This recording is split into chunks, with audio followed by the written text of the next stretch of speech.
Entire gut-wrenching statement of a sexual assault survivor who was attacked on the Stanford campus last year. The sexual predator received a paltry sentence of 6 months in county jail, of which he will serve only 3, for committing a violent crime.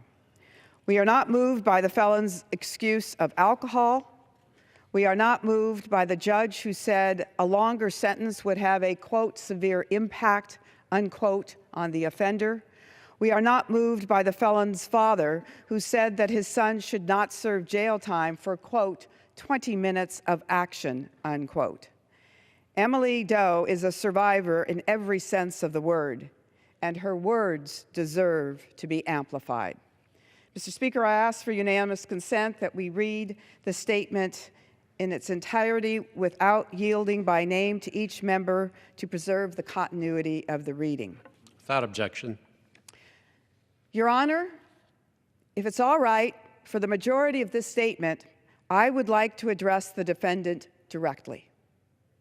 You don't know me, but you have been inside me, and that's why we're here today. On January 17th, 2015, it was a quiet Saturday night at home. My dad made some dinner, and I sat at the table with my younger sister, who was visiting for the weekend. I was working full-time, and it was approaching my bedtime. I planned to stay at home by myself, watch some TV, and read, while she went to a party with her friends. Then I decided it was my only night with her. I had nothing better to do, so why not? There's a dumb party 10 minutes from my house.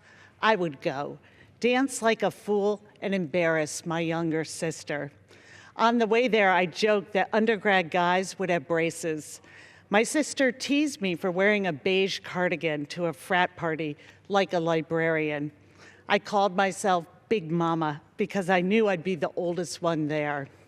I made silly faces, let my guard down, and drank liquor too fast, not factoring in that my tolerance had significantly lowered since college. The next thing I remembered, I was in a gurney in a hallway. I had dried blood and bandages on the backs of my hands and elbow. I thought maybe I had fallen and was in an admin office on campus. I was very calm and wondering where my sister was. A deputy explained I had been assaulted. I still remained calmed, assured he was speaking to the wrong person. I knew no one at this party. When I was finally allowed to use the restroom, I pulled down the hospital pants they had given me, went to pull down my underwear, and felt nothing. I still remember the feeling of my hands touching my skin and grabbing nothing. I looked down and there was nothing.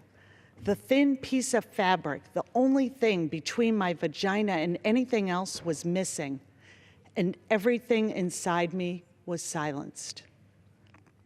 I still don't have words for that feeling. In order to keep breathing, I thought maybe the policeman used scissors to cut them off for evidence. Then I felt the pine needles scratching the back of my neck and started pulling them out of my hair. I thought maybe the pine needles had fallen from a tree onto my head.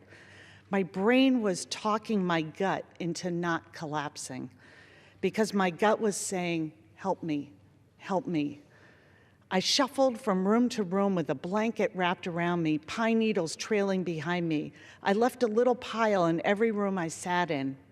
I was asked to sign papers that said rape victim, and I thought something has really happened. My clothes were confiscated and I stood naked while nurses held a ruler to various abrasions on my body and photographed them. The 3 of us worked to comb the pine needles out of my hair, 6 hands to fill 1 paper bag. To calm me down, they said it's just the flora and fauna. Flora and fauna. I had multiple swabs inserted into my vagina and anus, needles for shots, pills, had a Nikon pointed right into my spread legs. I had long, pointed beaks inside me, and my vagina smeared with cold blue paint to check for abrasions. After a few hours of this, they let me shower. I stood there examining my body beneath the steam of water and decided I don't want my body anymore. I was terrified of it. I didn't know what had been in it, if it had been contaminated, who had touched it. I wanted to take off my body like a jacket and leave it at the hospital with everything else. On that morning, all that I was told was that I had been found behind a dumpster, potentially penetrated by a stranger, and that I should get retested for HIV because results don't always show up immediately. But for now, I should go home and get back to my normal life. Imagine stepping back into the world with only that information. They gave me huge hugs, and I walked out of the hospital into the parking lot wearing the new sweatshirt and sweatpants they provided me, as they had only allowed me to keep my necklace and shoes. My sister picked me up, face wet from tears and contorted in anguish. Instinctively and immediately, I wanted to take away her pain. I smiled at her. I told her to look at me. I'm right here. I'm okay. Everything's okay. I'm right here. My hair is washed and clean. They gave me the strangest shampoo. Calm down and look at me. Look at these funny new sweatpants and sweatshirt. I look like a PE teacher. Let's go home. Let's eat something. She did not know that beneath my sweatsuit, I had scratches and bandages on my skin. My vagina was sore and had become a strange, dark color from all the prodding. My underwear was missing, and I felt too empty to continue to speak. That I was also afraid, that I was also devastated. That day we drove home, and for hours, in silence, my younger sister held me. My boyfriend did not know what happened, but called that day and said, quote, I was really worried about you last night. You scared me. Did you make it home okay? End quote. I was horrified. That's when I learned I had called him that night in my blackout, left an incomprehensible voicemail, that we had also spoken on the phone, but I was slurring so heavily he was scared for me, and that he repeatedly told me to go find my sister. Again, he asked me, what happened last night? Did you make it home okay? I said yes, and hung up to cry. I was not ready to tell my boyfriend or parents that actually I may have been raped behind a dumpster, but I don't know by who or when or how. If I told them, I would see the fear on their faces, and mine would multiply by tenfold. So instead, I pretended the whole thing wasn't real. I tried to push it out of my mind, but it was so heavy. I didn't talk. I didn't eat. I didn't sleep. I didn't interact with anyone.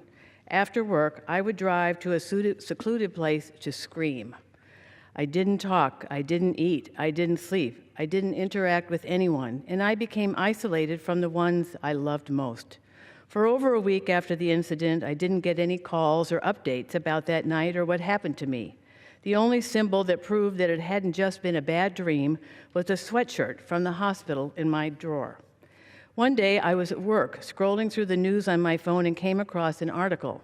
In it, I read and learned for the first time about how I was found unconscious, with my hair disheveled, long necklace wrapped around my neck, bra pulled out of my dress pulled over my shoulders and pulled all above my waist, that I was butt naked all the way down to my boots, legs spread apart, and had been penetrated by a foreign object by someone I did not recognize. This was how I learned what happened to me, sitting at my desk reading the news at work. I learned what happened to me the same time everyone else in the world learned what happened to me. That's when the pine needles in my hair made sense. They didn't fall from a tree. He had taken off my underwear. His fingers had been inside of me. I didn't even know this person. I still don't know this person. When I read about me like this, I said, this can't be me. This can't be me. I could not digest or accept any of this information.